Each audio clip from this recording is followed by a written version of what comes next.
రవి గారు, మీ daddy in kitchen చాలా చాలా వంటలు చేయిస్తున్నారు, రుచికరమైన వంటలు.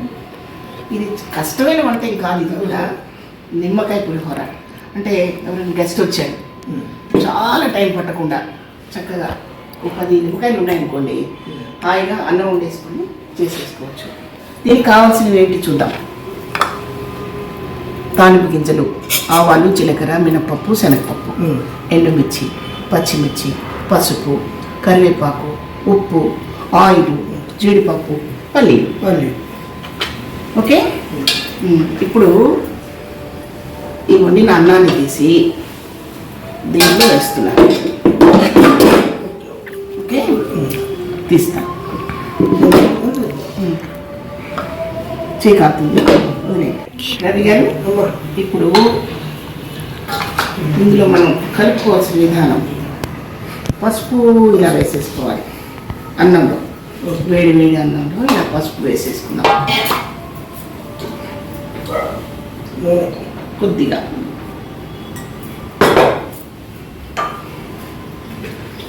సాల్ట్ తగినంత వేసుకోవచ్చు. సబ్కా రాజా నమ్మక. ఓకే, ఇందులో కలపాల్సింది ఇంతే.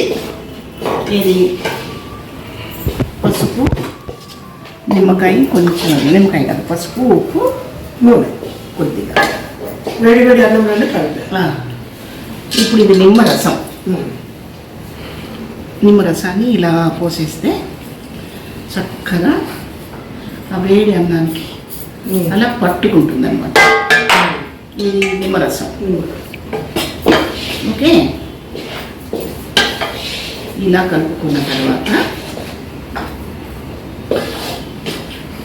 చక్కగా ప్రతి మెతుక్కి ఆ పసుపు, ఉప్పు ఎల్లో అయిపోవాలి రైస్లో. చక్కగా కలుపుకుందాం.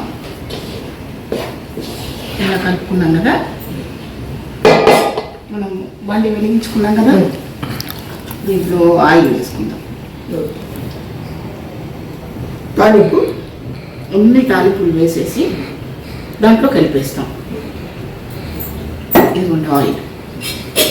నేను కొంచెం నెయ్యి వేడి అన్నంలో వేస్తున్నా, అంటే టేస్ట్ కోసం. లేకుండాను చేసుకోవచ్చు, వేసుకొని చేసుకోవచ్చు, అది మన ఇష్టం. ఇప్పుడు ఈ పల్లీలు ఆల్రెడీ నేను సగం వేయించి వేసాను.